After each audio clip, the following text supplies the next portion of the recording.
Hello, and thanks for making it to Veterans Info Tap. Today we're going to be talking about, does your 10% rating have the ability to take you to $1.5 million? It's true. There is possibilities for that. If that's something that you're interested in, please hit the like button, subscribe, share it with a friend, hit that little notification bell so I can keep bringing you information.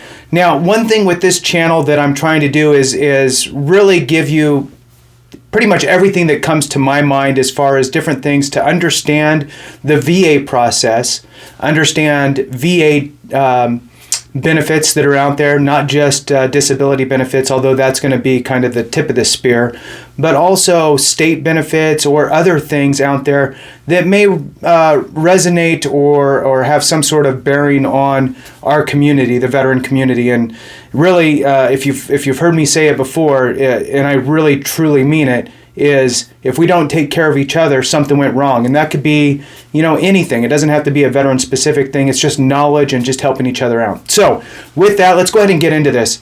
So let's use, for example, a person who has a 10% rating of tinnitus, right? So they have that 10% rating of tinnitus, and that's all they have, right? So now you have this person who has this disability rating with the VA, and they move on with their life, and maybe that's all they got, right? That's the only thing that you're working on. There could be other things that you could tie to that. In other videos, I've talked about secondary conditions, and that's really what I'm going to be looking at with this example, this scenario that I've kind of played out. So if you look at tinnitus and look at medical evidence out there and understand that we're looking at secondary conditions, not service-connected conditions. A service-connected condition would be something that you could still hang your hat on, that it manifested during your time in service.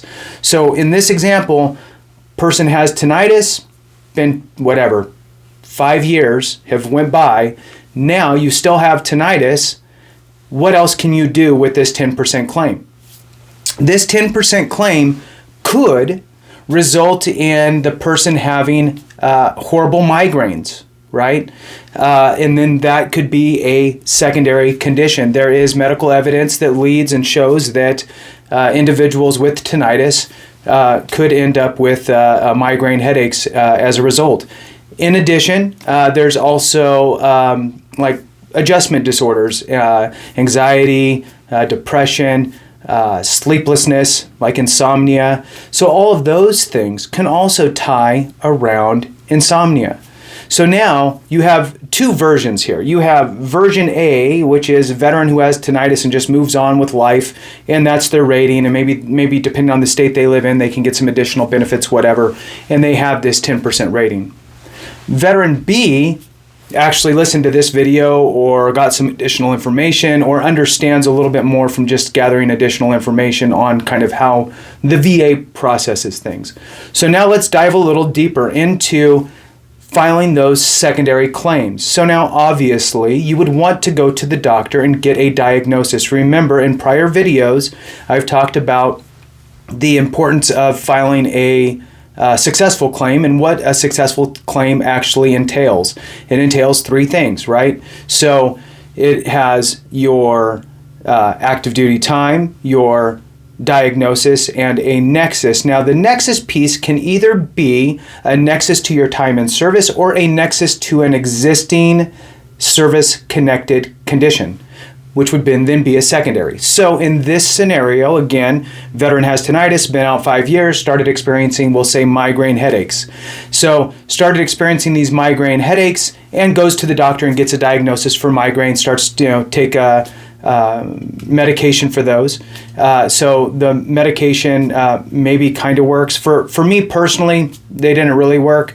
I've tried a few different ones. The ones, take it at onset, as soon as you feel like a migraine's coming on. I've did the dissolve under your tongue things, and nothing seems to work. So it's just, a handful of aspirin and Motrin and drink a lot of water, and hopefully that doesn't happen too often. So migraines, get diagnosed is the key. So now you're diagnosed, and in that, you would want the doctor to write you a letter, a Nexus letter, explaining that it is as a result of your tinnitus. Maybe you have severe tinnitus. So now Now, obviously, if this is true, this is what you would do, right? So you would get that Nexus letter from the doctor, and now you have the ability to file that claim for migraines. Now, there's also evidence online, and that's fine too. You can print out different studies and so forth that you can find online, a Google search away, migraines linked to tinnitus, print, right? And then that's just, if it's a study by some university, that's still evidence that you can submit. So now you're submitting that. Now, you've gotten that. Now let's say that you also have this adjustment disorder, right? So now you have an adjustment disorder, whether it's sleep, anxiety, depression, whatever, it all boils into one pot of mental health. So in this case, you would, again, go to your doctor, and you would, if it's sleeplessness, you would get, maybe some sleeping pills, what have you. And again, tying it back to your tinnitus, keeps you up, or whatever the case is. It's, you giving you depression, anxiety, whatever. And you go and get diagnosed for whatever that adjustment disorder would entail. Now you have that evidence, and you could also, again, Google search whatever the adjustment disorder is, whether it's, insomnia, anxiety, depression, what have you, linked to tinnitus. And you would see if there's any sort of studies and what have you completed on that specific topic. If so, print that out. That's part of your evidence. Now you've got those two additional conditions that you can file. Now, once they're filed, during this process, like I've always suggest, you need to be reading your schedule of ratings. And if you go to my video, what I name it, The Enemy's Playbook or something to that nature, and it's got a book opened up on it, that is gold. That schedule of ratings and understanding how that works will help set you up for success and understand where you fall on the rating schedule and ensure that you say the right things to get the rating that you deserve. Now, if you deserve a 10%, you deserve a 10%. If you deserve a 50%, you deserve a 50%.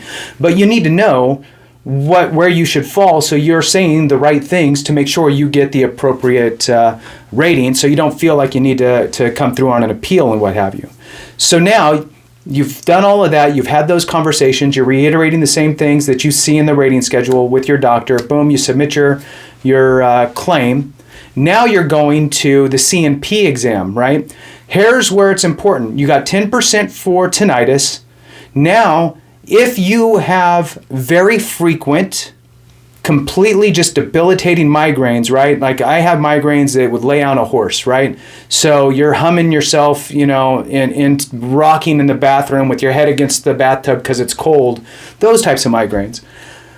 Then you need to be able to articulate that. And one of the qualifiers for a 50% rating, if you read the schedule of ratings, for a 50% migraine rating is economic inadaptability. So in other words, I either A, have a problem keeping a job, holding a job, going to work all the time, I'm taking paid time off, whatever, I'm taking non-paid time off, right? Those are things that are disrupting your economic ability to earn and provide and so forth.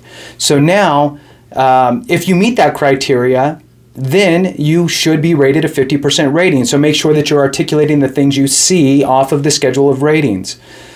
Then, for your chronic adjustment disorder, it's not uncommon to see somewhere in the 30% range for chronic adjustment disorder, sleeplessness, insomnia, anxiety, depression, and so forth, based on these types of conditions. Now, it could be less, it could be more, but I would say 30 is probably a safe bet for more than half of folks.